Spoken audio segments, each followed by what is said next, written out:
What's going on, guys? Sean Bassey here. This is what's left of my 1972 240Z.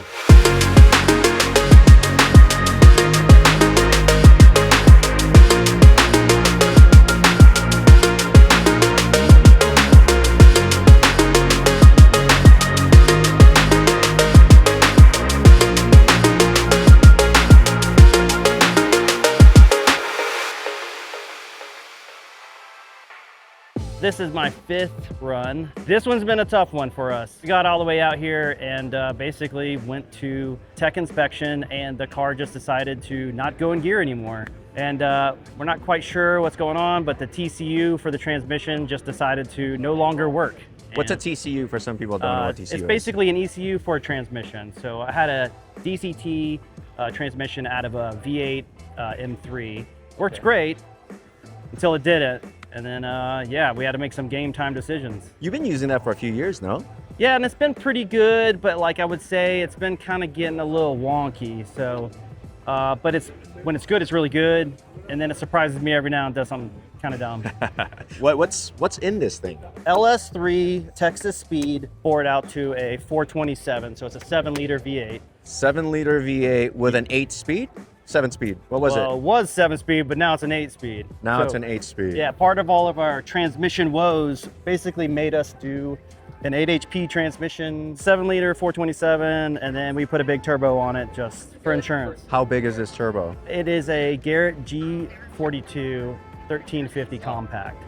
So it's good for 1300 horsepower, but it's basically perfect for this size motor and Pikes Peak. Wow. Okay. How much is this thing pushing out right now? It can make up to 1100 horsepower. Up to 11. But everyone thinks like, oh, it makes 1100 horsepower all the time. It doesn't. It's a lot of like situational. So it doesn't make 1100 in first gear, right? So it's boost by gear. And on the mountain, it's boost by barrow. So we use altitude and all that kind of stuff. So when it makes 1100, it is a very rare scenario when the car's pointed straight. You know, TC is not going crazy. So it is basically the least amount it can make is about 800. I see. And when you get to the summit, how much is it making? Probably about 20% less than what we start with. 20% less? Yeah. Wow. It really takes that much, huh? It's so down here, you know, in the springs, in like a normal boost setting, we make about 10 pounds of boost. At the start line, we make about 5 pounds of boost.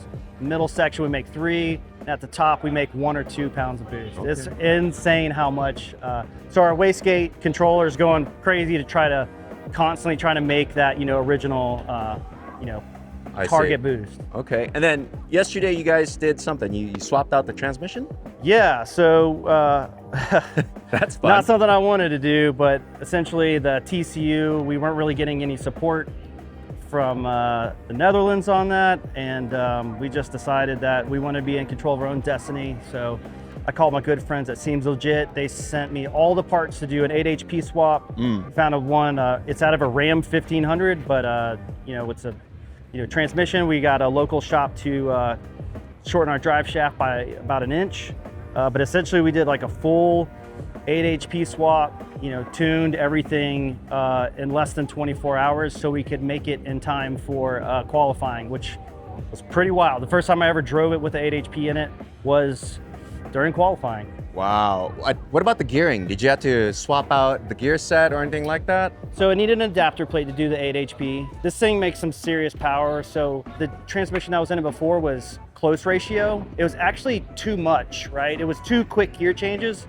So by going to the 8 HP, you know, 8-speed, it really stretched out our gear ratio, which actually during testing and qualifying, I was super pumped on because it made the car little less gnarly right after shifts, right? Yeah. Because basically that shifted in one like spin, right? So you like it better? Yeah, it's actually was on my list to do, just wasn't on my list to do here. In 24 hours. Yeah. That's Pikes Peak, man. You will see the craziest things happen here. You know, most track days you go or races, you're like, broke my transmission, I'll fix it back. Yeah. You just get one shot here, and you'll do anything to get that one shot. This used to be a SEMA car with us, right? I debuted my race car at SEMA. At SEMA. 2018? Was it 18? Yeah, I've been with you guys for a while. So yeah, I was just dude building a car in my shop, and I just wanted to build a Pikes Peak car. But yeah, this is basically, I used to own a carbon fiber business. So you made all of this in-house? Yeah, everything. The only thing I didn't make on this car, carbon fiber, is the APR GT 2000 wing, and I didn't make the mirrors. GT-LMs or something? Yep. GT, yeah. Evasive mirrors, yep. Okay. Inside, what ECU you running on this again? Yeah, so it's pretty business in here. Got a sawbelt seat. Again, I made like a carbon fiber dash to kind of mimic the shape of an OEM setup, and then I run an AIM steering wheel and AIM dash. OBP pedal box, lifeline, fire supply. Everyone is curious on what this is. That's my oil tank. So it's a dry sump car, so all the oil. Explain dry sump for some people who don't know what dry sump means. So dry sump, which So it's kind of like a weird, like thing to say, but basically, instead of the oil living in your oil pan, your oil lives remotely. So this is essentially my oil pan. So, but I can hold a lot more oil in that, and we're basically just using a external pump to constantly keep the pressures on, everything in check. But what we don't get with a dry sump is you don't get oil slosh in the oil pan. So this car, if you can probably imagine, makes some serious downforce, produces a lot of G-forces, and what it does is it makes sure that we have, oil pressure at all times, no matter the circumstance. So your oil pan's pretty small then? Yeah, it's like this thick. It's just enough to cover. Dry sump is pretty good if you're lacking clearance. Yeah, it actually lets us get the motor super low in the engine bay. Even though it doesn't look low, that's a huge engine for this car. Dropping the LS in here versus the stock, what was it, L series? Yeah. What's the weight difference between the two? It's crazy because it's not much. Really? So it's a aluminum V8 Okay. versus a cast iron inline 6. Yeah. I think it was roughly like 60, 70 pounds or something like that. So the factory motor, I think, made like 100 and something measly horsepower, and Yeah. yeah. Wild. Now, explain the setup right here because this doesn't look conventional at all.